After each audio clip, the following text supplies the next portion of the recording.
Selasa 26 Januari 2021, Indonesia mencatatkan rekor 1 juta kasus positif COVID-19. Meroketnya angka penyebaran virus corona di tanah air ironisnya terjadi ketika pemerintah menerapkan PSBB yang kini berganti nama menjadi pemberlakuan pembatasan kegiatan masyarakat atau PPKM. Masyarakat diminta untuk membatasi aktivitas di luar rumah yang berpotensi membuat penyebaran COVID-19 tidak terkendali. Kita pun harus mewaspadai titik lengah yang tanpa kita sadari jadi pintu masuk virus. Rekan Benny Darmawan akan memaparkannya untuk Anda.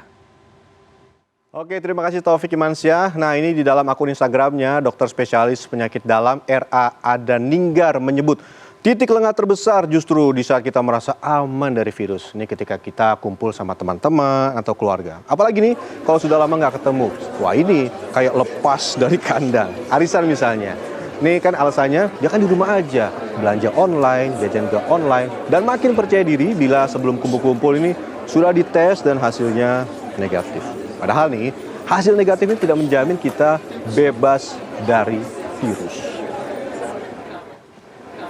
Nah, di dalam rumah pun kita juga harus waspada dengan titik lengah ini. Misalnya makan bareng atau kumpul dengan keluarga yang tidak tinggal serumah. Apalagi nih jika kita foto bareng, selfie, wifi, buka masker, cipika-cipiki sama keluarga, orang tua, atau misalnya berbagi alat makan bersama.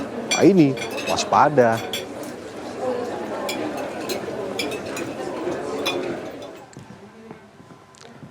Nah, ini titik lengah berikutnya. Sebenarnya ini biasanya kita lebih waspada daripada orang-orang dekat. Tapi kadang-kadang suka lupa juga sih. Ini misalnya kalau ada orang yang tidak tinggal serumah. Ini kalau ada tukang servis AC, atau misalnya kita lagi manggil tukang bersih-bersih kasur, sofa, atau misalnya pegawai rumah yang pulang pergi.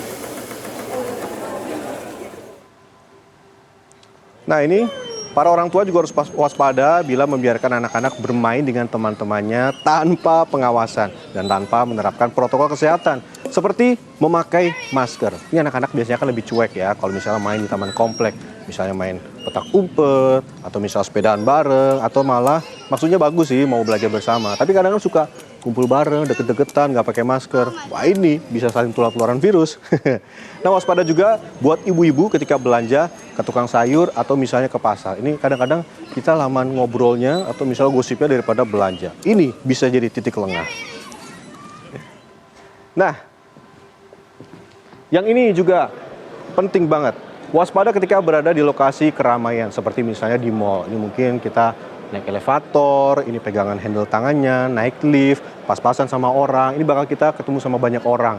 Dan biasanya nih kita di mall ini kita mungkin mau ketemu teman-teman, terus juga makan bersama. Nah, ini perhatikan ventilasi yang tidak terlalu baik, apalagi kalau misalnya berada di dalam ruangan lebih dari 1 jam. Atau bisa juga di bioskop, atau mungkin kita mau olahraga bersama di gym. Nah, ini bisa jadi titik lengah.